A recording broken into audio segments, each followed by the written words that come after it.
Inside this box is a super new Commander deck. And since I am a nerd, I know Peter Jackson on a physical, biblical level, which is why this super new Commander deck is Lord of the Rings themed. But before I tell you who the Commander is and what this deck is all about, if you don't know, I'm the most unhinged deck builder on the internet. So if you've got a weird, wacky, silly, goofy idea for a Commander deck, challenge me in the comments down below. The one with the most votes, I have to build. And while you're down there, hey, leave a like and subscribe. And if you're on mobile, hype it up. Thank you very much. The Commander is, of course, Sauron, Lord of the Rings. Boom, perfect flavor because it's from the Lord of the Rings. He's 8 mana. He's a 9/9 with trample. Guess what? Amasses orcs and reanimates, which is really good. But I also like the orc army because that's really sick. But obviously, he's a lot of mana, so we got to run a lot of ramp. Like Relic of Sauron, taps to add 2 mana. We like that. Basalt Monolith, taps to add 3 mana. Worn Power Stone, 2 mana. Arcane Signet, mana, 2 mana. Everybody loves Soul Ring.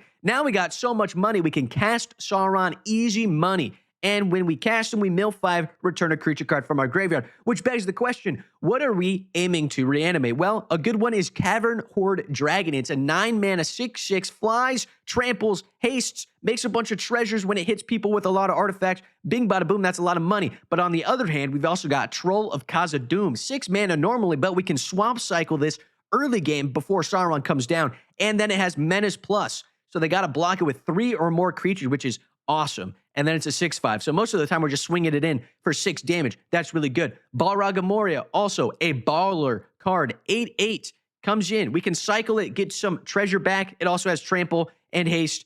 And when it dies, we get to do this cool thing where we exile it. And then for each opponent, exile up to 1 target creature they control. That's really fun. But on the other hand, who doesn't love a Nullspine Dragon? It's normally 7 mana for a 7/7. Flies, enters the battlefield. We can discard our hand and draw a bunch of cards if we did damage already. Rampaging War Mammoth is a baller. It's a 9/7 with trample, usually 7 mana. We can cycle it early game to destroy some artifacts. Really fun. And Voracious Fellbeast is a flying 4/4 that makes everybody sack a creature. And we get food tokens. Really fun, really cool. But there's also another sub-theme to this deck because I'm a genius. We have Saruman the White Hand, kind of as a backup commander. What this guy does is when we cast non-creature spells, we amass Orcs X, where X is that spell's mana value. And guess what? Our goblins and orcs have a little bit of ward, so they're safe. So now we're casting a lot of non-creature spells to make a big orc army we can use as blockers or attackers. It's really fun. Orc army, who doesn't like it? So we got 2 greedily, 2 deep. 5 black-red for a sorcery. Put target creature card from a graveyard onto the battlefield under our control. That creature deals damage equal to its power to each other creature. I often use this as a way to cheat the commander tax. Sauron's expensive, but now we're bringing him back for 7 mana instead of like 9 or 10, however much he costs after commander tax. And he does 9 damage to each other creature.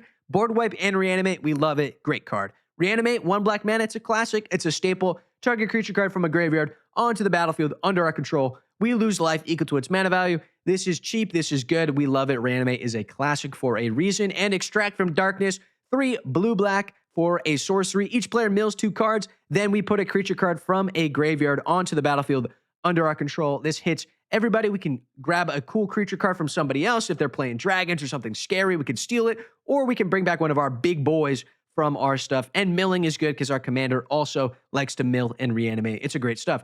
That's all the reanimation portion. What about the payoffs? Well, Gutter Snipe, obviously, when we cast an instant or sorcery, Gutter Snipe deals 2 damage to each opponent, and he's a 2/2. We can reanimate him pretty easily. Fire Inscription, a little bit harder to remove and harder to reanimate, but it does the same thing as Gutter Snipe. A little bit of redundancy for when we're doing our spell sling and stuff to blast our opponents down. It is great. Now, of course, this deck is awesome and a ton of fun. I definitely recommend you to for sure play it. But how do we win with this deck? Well, obviously, Sauron Lord of the Rings is a 9/9. He's a big chungus. So commander damage, a couple swings with this guy, and your opponents die very quickly. But of course, the Orc Army aspect is a ton of fun too, so we got to prioritize that a little bit. That's why I like Living Death. It's 3 black sorcery. Each player exiles all creature cards from their graveyard, then sacrifices all creatures they control, then puts all cards they exiled this way onto the battlefield. So it swaps your graveyard and your battlefield. And most of our deck is about milling, which is why I love Summons of Saruman, X blue-red, amass Orcs X, mill X cards. Then we can cast an instant or sorcery from among them without paying its mana cost, which is really good. It also has flashback, so if we mill it with our commander, we can then flash it back. Really good. And a lot of the fun stuff I like is Lord of the Nazgul, because then when we're casting those instant sorceries, We're getting a board state, really fun. And then Grima, Saruman's Footman, can steal stuff from our opponents, their instant and sorceries. And it's just a great way to fuel the engine of casting more and more spells, milling, getting stuff, reanimating it. It's a fun loop and a ton of fun. I also love Subjugate the Hobbits too. It's very flavorful for this deck. I'm glad that I have this card printed that I found. 5 blue, gain control of each non-commander creature with mana value 3 or less. My buddy plays Edgar Markov, so I know I'm stealing all those little vampire tokens. It's a ton of fun. But of course, it is a super new and epic Lord of the Rings deck. I recommend you play it. It's a ton of fun.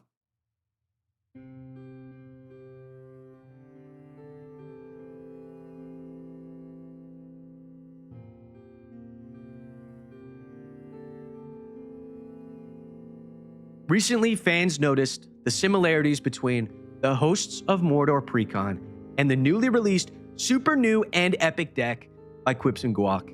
These similarities are not coincidental, unfortunately. From Quips. I made a mistake and I feel awful. I especially feel for wizards whose work I adore in trying to create an iconic and funny deck.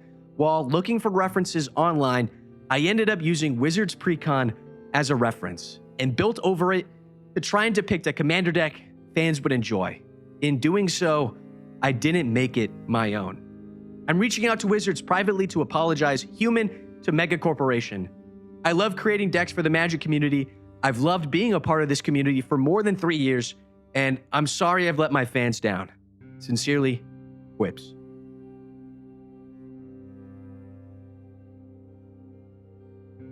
From Wizards of the Coast, Quips is a titan of the Commander industry and of Magic the Gathering. He has created so many iconic decks for the game that he will forever be a part of our game, and we value his contributions tremendously. With that in mind, man, we are disappointed our review process didn't catch the issue. None of this was intentional. We are printing like 1 million sets a year, laid off a bunch of schmucks, and refused to recognize that cringe arena union, so it was bound to happen. Hey, things happen, it is what it is. This is a good moment to recognize that Quips is human, and we are not. Quips made a mistake. We, a mega corporation, also made a mistake, but we still value Quips and his contributions, and are grateful for his place in the game. Also, thank you to the eagle-eyed fans who noticed this super freaking obvious mistake, and for all of you being strong advocates for the funny boy Quips. Sincerely, all of us at Wizards of the Coast, give us money, thank you. Yeah, I really apologize, guys. I was not in a good space when I made that deck. It is what it is. Anyway, if you don't know, that's satire, baby. Look it up. There's a big controversy with the One Ring right now, and that's the whole point of creators, is to poke fun at the big mega corporations. Anyway, that's the end of the video. It was really fun to make. Also, leave a like if you liked it. Subscribe if you subscribe it. If you want to support me, there's a Patreon. I think Wizards is probably not going to give me money anymore. Not that they were anyway, but, you know, they're probably not ever going to give me, because I poke fun at them. Anyway, you can get me to roast your commander deck, build you a custom one. I promise this time it's actually custom. It is not like I just do a precon. That was for the bit. Anyway, yeah, I also stream on Twitch at quipsandguac_. It's really fun.